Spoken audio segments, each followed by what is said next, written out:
But before that, I think I would propose a toast Okay, Bernard. to all Yes, of the projects Bernard. and to Abby for bringing us together. Thank you, Bernard. Here. How does it feel to be in spaces with people who are doing similar types of work in different places? I think a lot of times we make magic happen, but we're not magicians. And I think that gets lost when people come and they just see the product. We feel lonely sometimes because we try to do all the work in our silos. We know how powerful it is when we're connected and how incapacitating it can be when we feel alone, sad, and isolated. These words are heavy, and just being able to know other folks, to look at you and say, oh, I know him, it softens this hard work. And so I'm thankful for the fabric softener that is Abby. Let her design that logo. Right? She's the downy bear. Fabric softener in the wind.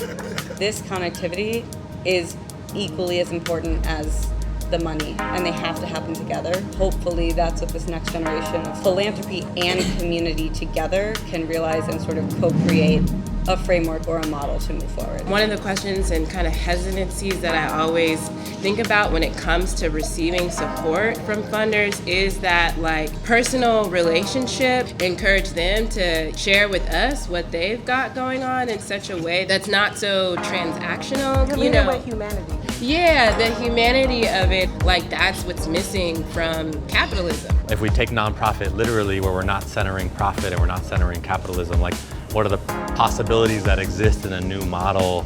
And we're also not looked at by government, by society as fulfilling the needs of the state, right? It's I think so much pressure is put on social groups and nonprofits to fill the void. Exactly. Clifford Geertz, this great anthropologist, right, has a definition of culture. Says, culture is the story we tell ourselves about ourselves. So what if we started telling the same story? And we can sit and craft that story and challenge each other, because your story is missing an entire 7 chapters, right? Or entire volumes. We need to talk about these issues at very real levels while we are still lifting up aspirational visions. We can do both. The rest of the country and the rest of the world look to Chicago for our philanthropic efforts and models that are developed here. My Brother's Keeper, Ready, a million others are exported nationally as models that are created right here in Chicago. If we can do it in Chicago, and we can do it with the heart, the soul, the love that is so present here, then that is a model, not just for the country, but I think in very real ways for the world.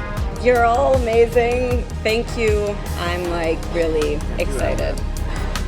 Thanks, guys.